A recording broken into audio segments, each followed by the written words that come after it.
Assalamualaikum warahmatullahi wabarakatuh. Hari ini saya akan menjelaskan tentang VR di dunia VFX atau visual effect gitu. Nah, buat yang belum tahu apa itu visual effect ya, jadi atau efek visual. Efek visual itu kalau yang biasanya kalian tahu di film-film Indosiar. Nah, itu ada orang naik naga, terus ada orang yang mengeluarkan tangan terus di tangannya ada apinya. Nah, itu yang dinamakan visual effect. Nah, sekarang bagaimana ketika teknologi visual effect itu digabungkan dengan VR? Nah, itu adalah sesuatu yang tidak dapat dilepaskan gitu. Nah, hari ini kita akan belajar hardware apa saja yang dibutuhkan, dan juga terus industri-industri VR di dunia VFX. Nah, itu industri-industri apa saja yang sudah ada. Nah, itu bisa kita kita pelajari pada hari ini ya. Nah, untuk introductionnya, nah ini saya akan sedikit cerita gitu. Nah, virtual reality itu bisa kita ketahui bahwa dia itu memberikan immersive experience gitu. Nah, apa maksudnya immersive experience? Nah, ya pengalaman imersif itu adalah pengalaman seakan-akan kita ada di dunia nyata. Jadi misalnya kita di kamar, kita menyalakan virtual reality, kita dengan ingin pengalaman di bawah laut kayak gitu, padahal sebenarnya kita di kamar. Nah, kalau pakai virtual reality kita tahu seakan-akan kita di laut gitu. Apalagi ketika ditunjang dengan audio yang mendukung gitu. Ada suara deburan ombak kayak gitu. Nah, itu namanya immersive experience. Nah, dengan teknologi VR kita bisa melakukan apapun, kita bisa jalan-jalan kemana saja gitu dengan teknologi ini. Nah, tapi apakah teknologi ini akan terus bertahan kalau misalnya solusi yang ditawarkan itu hanya itu saja, experience yang ditawarkan itu saja? Nah, saya rasa tidak kayak gitu. Oleh karena itu, VR biar bisa tetap bertahan di industri ini, maka dia digabungkan dengan visual effect gitu atau efek visual. Nah, sekarang kita lihat di slide ini ya,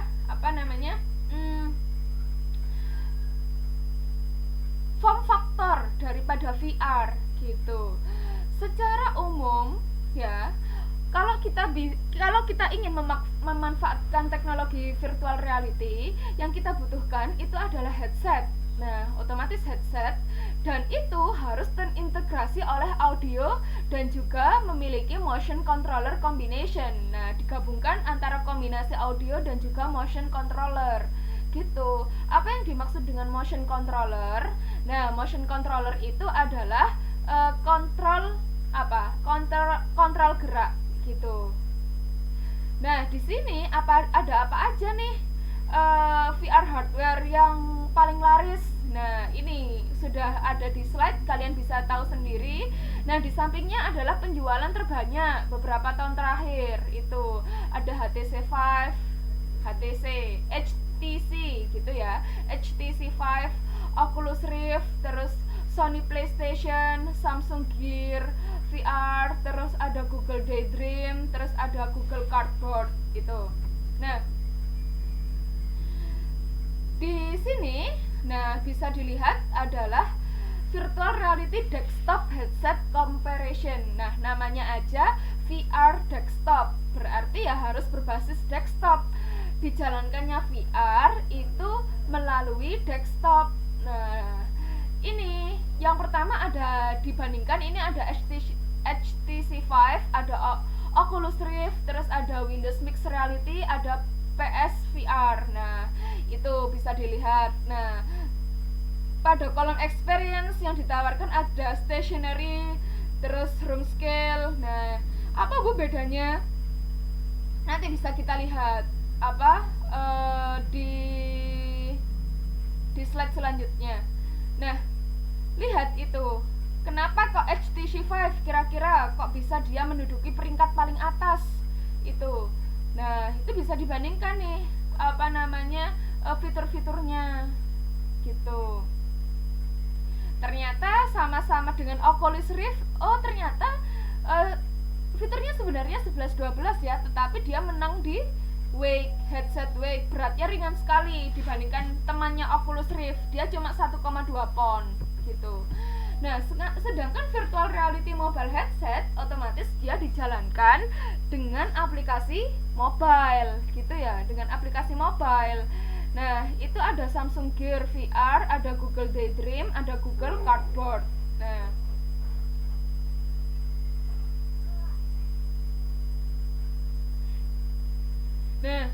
di sini yang paling unggul tadi kalau dari sisi HP apa? Oh, ternyata Samsung Gear itu ya, punyanya Samsung itu, dia yang paling menonjol. Nah, ternyata experience-nya yang ditawarkan oleh virtual reality mobile headset itu tidak bisa room scale loh ya, dia hanya stationary gitu. Nah, apa Bu bedanya antara room scale dan stationary? Nah, kalau room scale, nah ini ya, sebentar.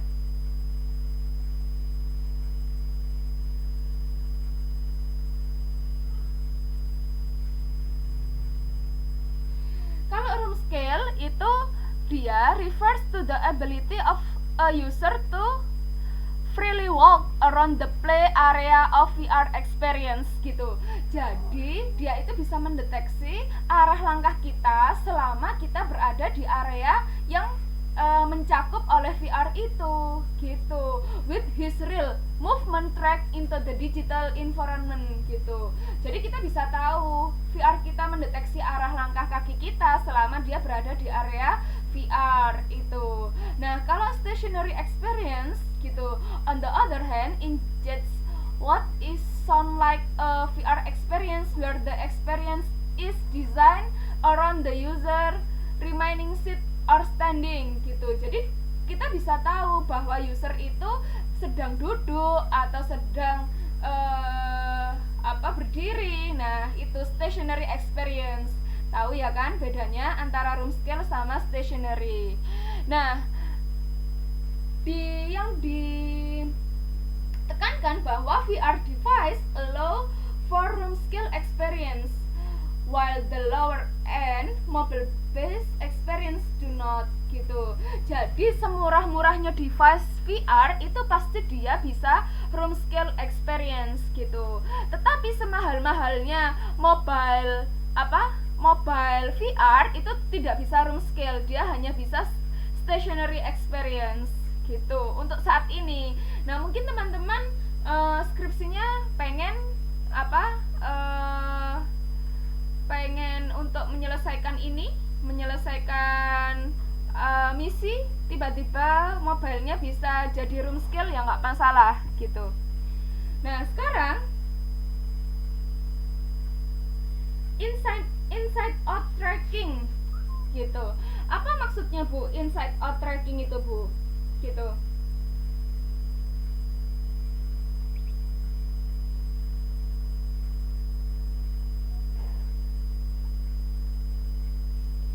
Nah, inside out tracking kalau tadi kan kalau room scale itu kita hanya berada pada area VR. Nah, sekarang fokus fitur daripada VR itu bagaimana meskipun di luar area VR itu bisa tetap jalan VR-nya. Nah, itu namanya inside out tracking. Nah, itu masih dikembangkan ya gitu. Jadi dia memiliki kebutuhan akan sensor eksternal, harus ada sensornya gitu. Nah, sekarang haptic feedback. Apa itu haptic feedback? Nah, haptic feedback itu yang dimaksud dengan indera peraba yang dirancang untuk memberikan informasi pengguna akhir gitu. Jadi memanfaatkan indera peraba kita untuk mengkontrol VR ini sendiri. Nah, ini sudah diterapkan di Xbox One controller, HTC Vive Ones dan juga Oculus Touch controller gitu. Nah, jadi contohnya gini, ada perintah you are picking on item up gitu, you are pressing a button, you have closed a door gitu. Jadi apa namanya, kita menggunakan sensor peraba ini gitu buat melakukan kegiatan VR ini. Nah, terus otomatis audio. Nah, ini audio itu benar-benar komponen VR yang bikin orang-orang itu immersive experience-nya dapet gitu. Jadi misalnya kalian bikin VR di hutan, ya udah ada suara jangkrik, ada suara sungai, ada suara burung kayak gitu. Nah, terus ini ada penekanan bahwa the virtual reality experience is not going to be complete with just the visual side gitu. You absolutely need to have a input and output system that is fully integrated. So you not only have a natural way to view the virtual world, but also a natural way to interact with it gitu. Jadi virtual reality itu bukan hanya visual aja yang ditampilkan, tetapi semuanya harus terintegrasi, input apa, outputnya apa, kayak gitu. Dan apa namanya, kita yang dikatakan VR berhasil itu ya natural aja, orang jalan ya natural, tetapi dia tetap pada area itu dan bisa berinteraksi kayak gitu. Nah, jadi cukup berat tantangannya ketika kita mau bikin VR teknologi VR kayak gini. Itu ya. Nanti kalau ada yang ditanyakan, kita diskusi via Google Classroom. Nah, selanjutnya adalah toggle button. Gitu. Selanjutnya adalah via toggle button. Nah,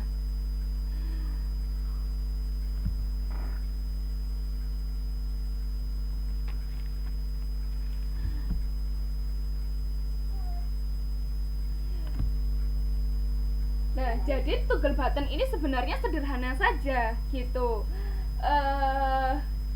Dia adalah salah satu teknologi dalam pemanfaatan VR yang paling laris karena tujuannya dia untuk on off kayak gitu. Nah, apa namanya,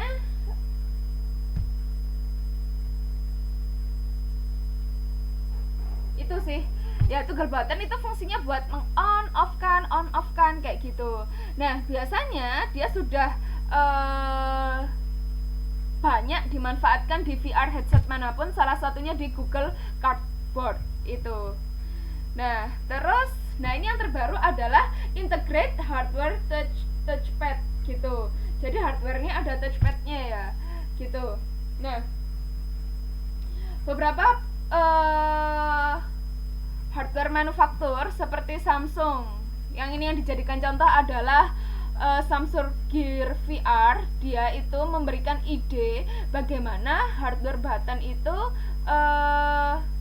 satu langkah lebih maju daripada toggle button. Nah, kita itu si Samsungnya ini menawarkan tentang integrate hardware touchpad ini tadi. Nah, itu ya, kalau nggak tahu touchpad itu ada gambarnya. Nah, bagaimana cara menggunakannya, Bu? Nah, cara menggunakannya adalah dengan mengetuk, menggesek, terus mengklik. Nah, dan itu terintegrasi dengan home button ya, dan juga back button itu. Nah,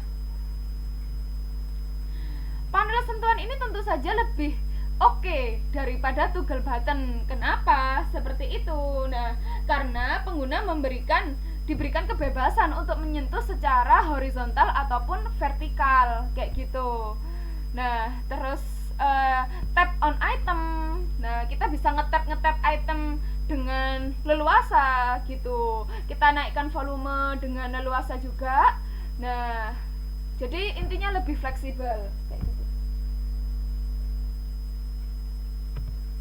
Nah, terus sekarang ada gaze control. Nah, gaze control itu apa? Yang dimaksudkan dengan gaze control ini adalah lebih canggih lagi, yaitu kontrol pandangan. Wow, amazing ya. Jadi kita bisa mengkontrol sesuatu itu hanya dengan pandangan kita, kayak gitu. Nah, gaze control ini ada di mana? Nah, ini ada di gambar ini. Kalau kepengin tahu gaze control itu yang dicontohkan itu game apa itu? Maze game. Nah, maze game itu.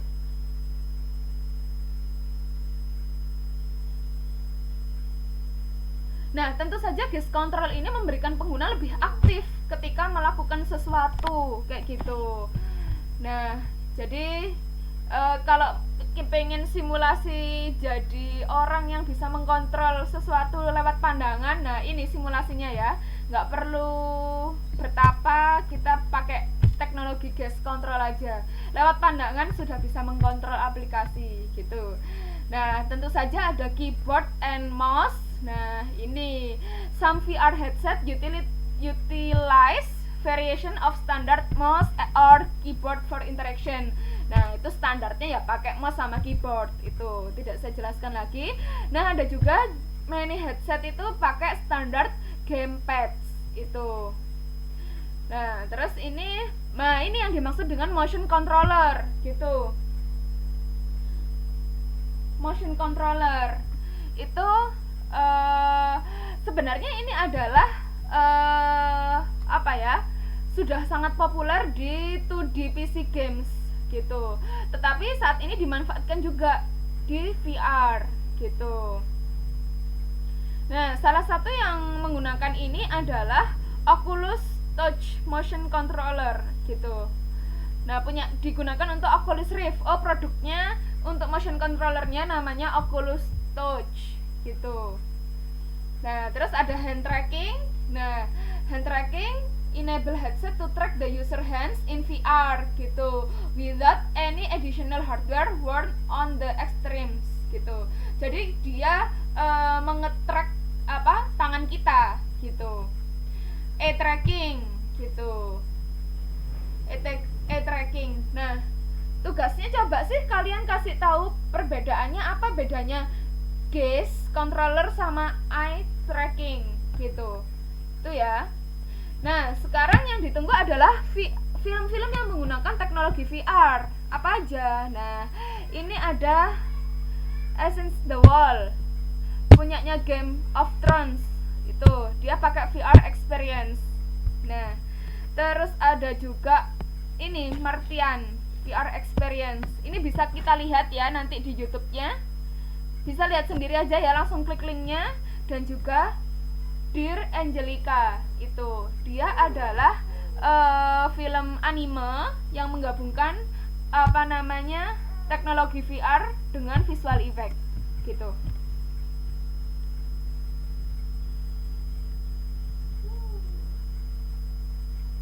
Oke, kalau ada yang ditanyakan silahkan nanti kalian tanya ya di Google Classroom. Terima kasih atas perhatiannya. Wassalamualaikum warahmatullahi wabarakatuh.